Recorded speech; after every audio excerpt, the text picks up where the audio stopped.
The data's in, and IMBs are back in the red. That's right. IMBs lost money per loan in Q1 2025. They lost exactly $28 pre-tax loss per loan in Q1. And that was slightly better than Q4 where they lost $40 per loan, but that is not a recipe for success. And in fact, IMBs have lost money 10 out of the last 12 quarters. Put differently, IMBs have been hemorrhaging red for almost 3 years. And you want to know something? There's no end in sight. That's right. The road isn't getting any easier. Now, I think IMBs will make money in Q2 and Q3 this year, and then go back to struggle in Q4 of this year and Q1 of next year. But anything can happen.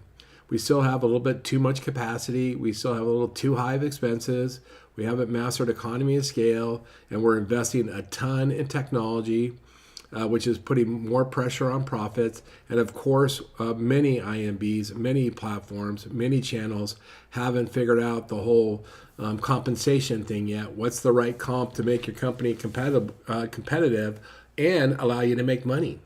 So it's tough going. Now, I'm using data from a recent article in the MBA, and of course, the MBA has the best data on profitability.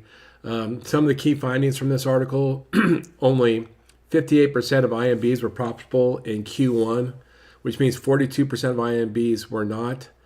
The average production volume per IMB dropped to 488 million per company for the quarter. Somewhat low. So the average, IMB is doing just about a billion three. Not a lot, not a little, but not a lot. Production revenue actually increased per loan to $12,551, which is good, but production expenses rose more and were $12,579. So there's the problem. Servicing income did help some lenders stay afloat, but it was down sharply from Q4. And of course, if you actually looked at income after mark-to-market, servicers were challenged in Q1. And then lenders with low loan balances and low volume took the biggest hits, with some of them averaging a loss of over $1,000 per loan. Now, I'll show you the chart. You can see what I'm talking about. Here we go. This is the chart straight from the MBA article. It shows profitability by quarter going back to Q1 2000. You can see there the pandemic where profitability, we had a good bump in profitability. But since then, since Q3 of 2020, it's been straight downhill and hit the negative in Q2 of 2022.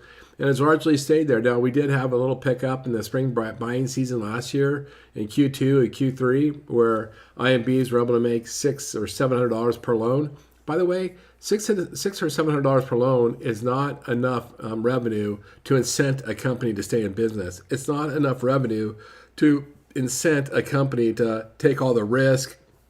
You have all the buybacks, you have all the contingent liabilities, you have so many long-term risks to your business.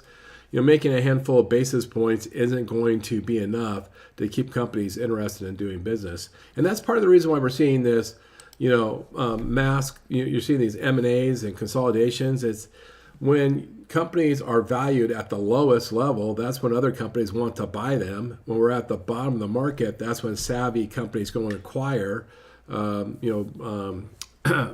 channels for more production, get funnels for more production. They get it relatively cheap, and it's a win-win for both parties. But we're definitely seeing that play out. I don't think you'll see M&As continue, if not even slightly pick up here in the next 12 to 18 months. But if you're an IMB, all you can do is you got to watch your margins. You got to just keep grinding down on expenses. I know it feels like we've reduced our expenses by 50 or 60 or 70%, but it's not enough yet. We still have to we got to squeeze out the excess capacity. We have to absolutely inspect every single expense. And the tricky part is we need to invest in technology, but we have to be super disciplined. The first thing, if we're going to invest in technology, we need widespread adoption. We can't spend a ton of money on technology that nobody uses. It can't be a 20% adoption rate or a 25% adoption rate. It needs to be a 70% adoption rate, 80% adoption rate. And that needs to be your standard, even if that means you need to separate with some employees, because it's simply too expensive and inefficient to not use the technology that you pay for. Of course, everyone needs to know what their break even is on every loan. You need to figure it out. And you need this next thing, is no kidding. You need to prioritize your profitable channels of business. Meaning, if you're doing some unprofitable types of business, you may consider discontinuing it. I'm not an advocate for this, but I know a lot of companies don't do bond because they can't make money on it. Now, I advocate for companies to do bonds to figure out how to subsidize it with other products, but you have to make tough decisions to be able to exist in this current market. And when we talk about profitable channels, that extends to profitable originators. You have to know which originators are making you money and which originators are not. What's surprising, oftentimes, some of your top producing originators aren't making you money. And those are really tough decisions. But if you have a win-lose relationship with an originator where they're making a lot of money and you're losing money on their business, it might behoove you to separate. Not in a mean way, just go, hey, we're in the business of making money. We have to cover our risk and our investments. And unfortunately, you're not a money maker for us. And so if we can't change the formula, we might have to separate. And then, of course, we constantly have to be looking at compensation. And the challenge is that there's more and more market share is going to lower and lower compensated loan officers. So whether it's servicers with the retention, or whether it's the call centers, or even brokers, a lot of that, or banks, credit unions, those are all on the lower side of the compensation equation. And if we're going to compete and still try to eke out a profit, if we can't cut our expenses and other things, we have to look at cutting expenses and originations. But that's it. We're still at the bottom. We're still at the trough. The trough has been wider than we expected. At some point, we will start to rise out of the trough. I don't know if that's this year, next year probably, I think.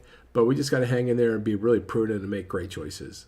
I did a post on this on my LinkedIn today. If you get a chance, check out my LinkedIn. I will put a link to the article below. With that, I appreciate you giving me a few minutes of your time. I look forward to talking to you again soon. Thanks.